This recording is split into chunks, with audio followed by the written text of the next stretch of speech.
even asked us, is like, if I kind of break the rules, just hit me up about it, guys. And I agree with him. Like, we gain nothing. Like, one of these comes in, they talk nice. They're like, oh, look, white people deserve their space, and can't we just be friends and blah blah blah. But then later that night, they're just behavior. I think it was you, Comfy, that was speaking about that guy where he's like against the Jews and all. And then half an hour later, he's posting like, yeah, many big you can, and just. Myron Gaines. Yeah. Myron Gaines. The worst thing he said was, "Don't marry a girl until you're 35." What a retarded thing to say. Yeah, what a stupidest thing ever, mate. This is why we're talking. This is what we were saying yesterday. Like, at the end of the day, I like you. They're low impulse control. Even if they say a few things that are based or whatever by our standards, don't for it. Don't think that they're on our side. Oh, base. It just doesn't happen. You know what I mean, though? This is what people think. This is what people think. No, it's what but Myron Gaines. Myron Gaines. No, Myron Gaines has like. How many followers did Myron Gaines have? Just for fun. Like 100,000. Oh, base. But that's the point. I think it's the only reason why some people listen to him. It's because he's a little bit known, but he's still a. Yeah, that's right. Yeah. And come the end of the day, especially in somewhere like the States where they're just. What you think these people are going to align? You think they're going to help you? They'll turn on you. As fast as a. Right. Yeah.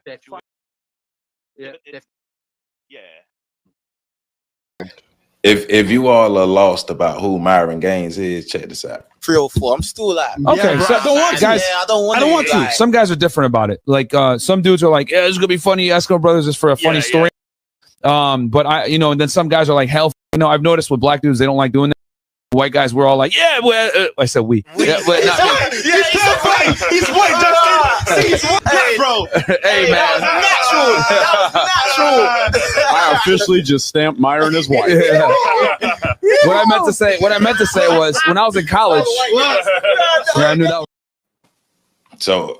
So Myron Gaines is one of the co-hosts of the Fresh and Fit podcast. He the other lame one, and he has they called him out by name, but he is a representation of the sellout Negro and that sellout Negro mindset. So when we're saying Myron, we are talking about him, but we're also using him as a representation of the sellout Negro mindset as a whole. So from now on, a new name in the lexicon of the sellouts is you are Myron. So if your name is Myron, you better spell it different from him or just be better. So and sorry if your name is Myron. Don't be mad at me. Be mad at Myron Gaines of Fresh and Fit. So take your anger out on him. So PC man, what do you think about this? Like, I know you like me were introduced to this through Pat, but when you saw this and you having time to either seeing it for the first time or having time to process, like, what were your thoughts about this whole clip? Because I ain't gonna lie, I'm real interested in what you got to say. I ain't gonna lie. That's why I landed, because I'm interested too. Oh, damn. There's a lot of pressure. All right. So, well, first of all, I saw the clip. So this is like my second time seeing it because I did see it in the group. Mm-hmm. And Pat brought up a good point about the fact that these weren't even American. You could tell that they had like a Irish sort of Australian type. Australian, Irish, it all sound I ain't gonna say that, but anyway, you know what I was about to say. It ain't like us. So when I first heard it, I thought Myron deserved this. He earned this because he's been trying to cozy up to people like Nick Fuentes. He's been going around wearing Klan regalia on his shows and walking around with hoods on, and basically being as offensive as possible to the black community. Yes, and let's be clear on something else. I'm gonna walk this down. I watched the Jordan. What's the kid named Jordan Davis that got murdered in Florida? Mm-hmm. Okay, so after that, that came like maybe a year or so after the news footage actually came a year or so after the Trayvon Martin case. So it was the next biggest case. And I found that there was a Jewish news writer. Well, he was an NBC correspondent, MSNBC correspondent. And he said, y'all really don't know. And he's talking to a group of black people on the panel. Y'all really don't know how white people really feel about y'all. Right. But when I go into a room, if there's one black person in the room, the conversation's different.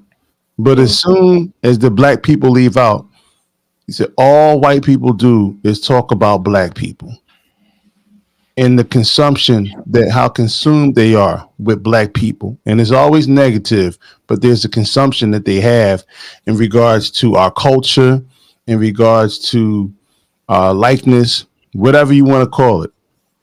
So, and I had known that because I went to college in Bloomsburg, North Central Pennsylvania, Bloomsburg University.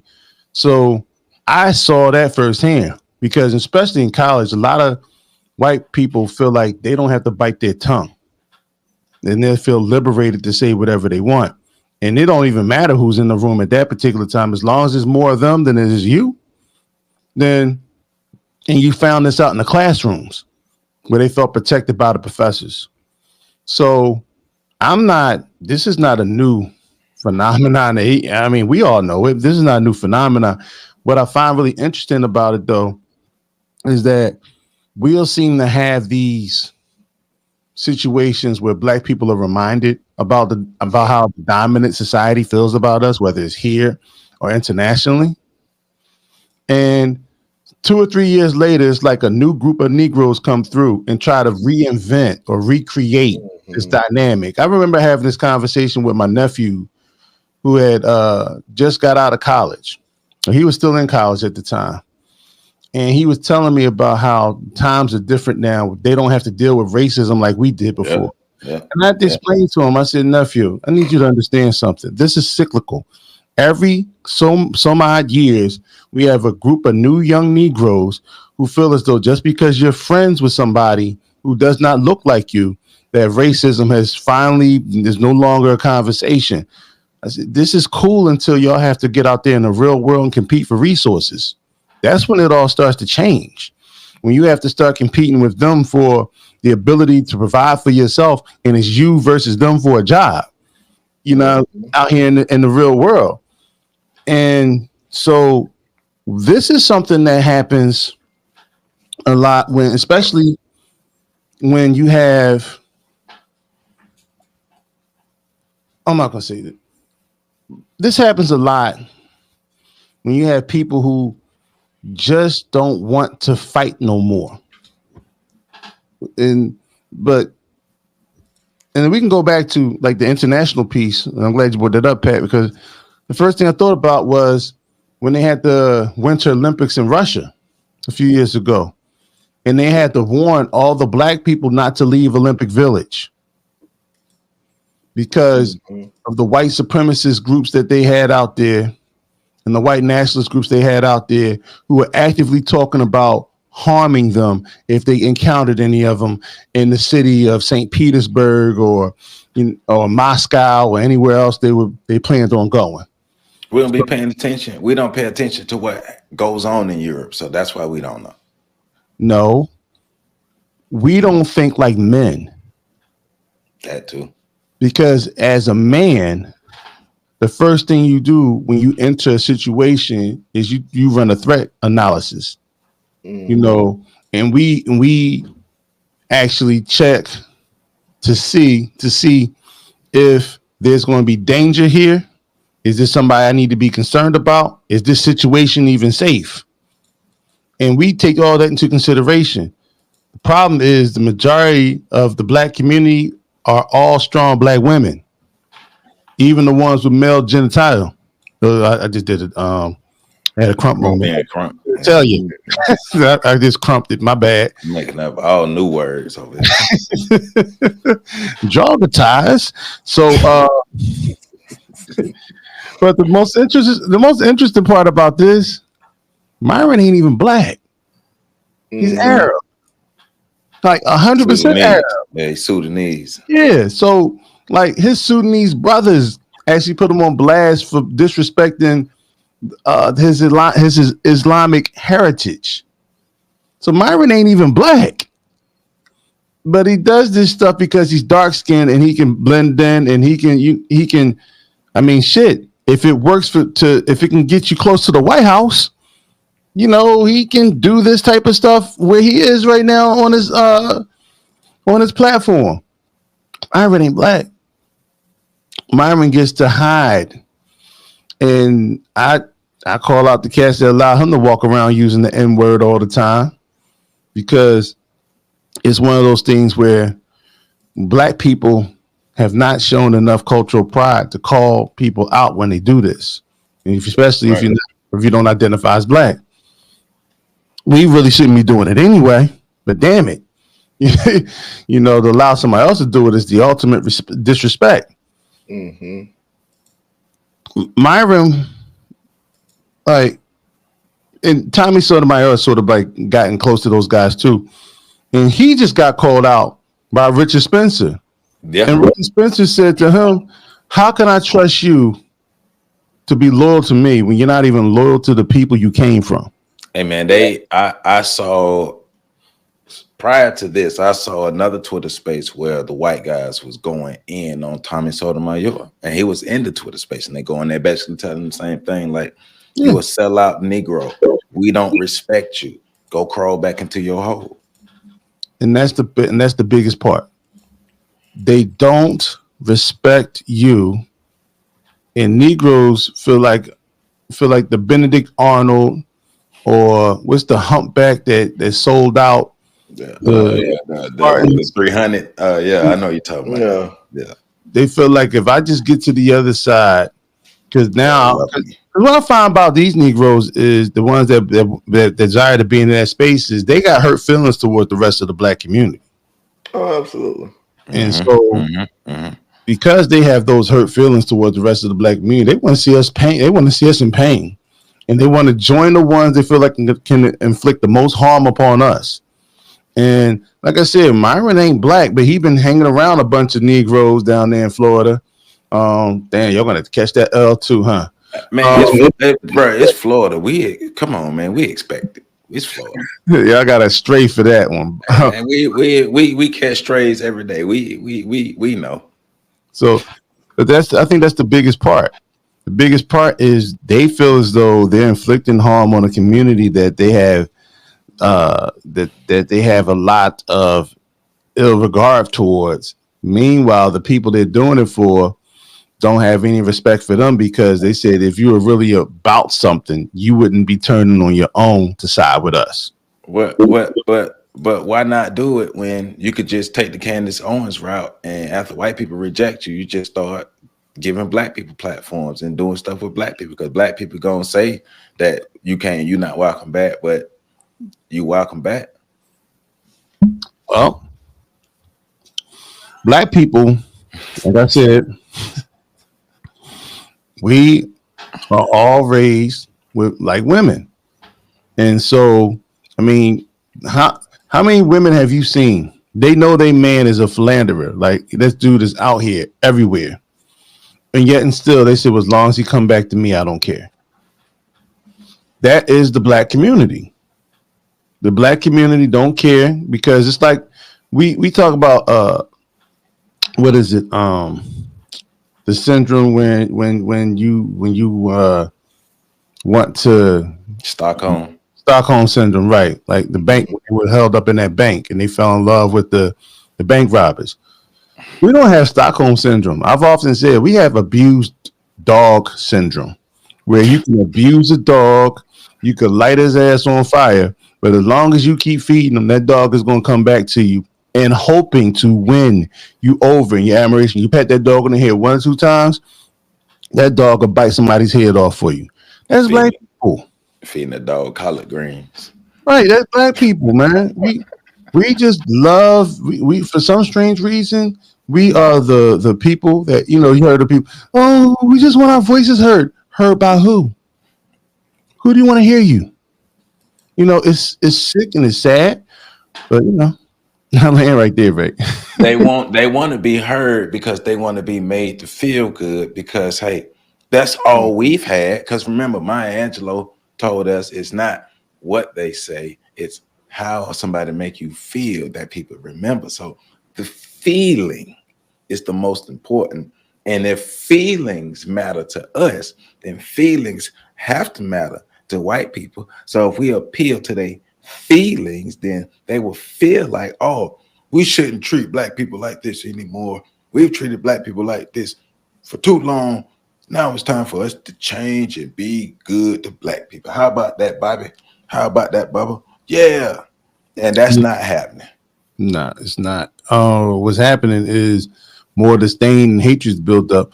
It's like if I know you're my mortal enemy, but my validation comes from how strong you are. Because when I defeat you, I want the world to know that I'm actually this, that, and the other. And you start throwing the fight, I'm kind of mad about that. If I'm fighting you, you know, I'm a gladiator, I'm a warrior. I'm kind of mad about that.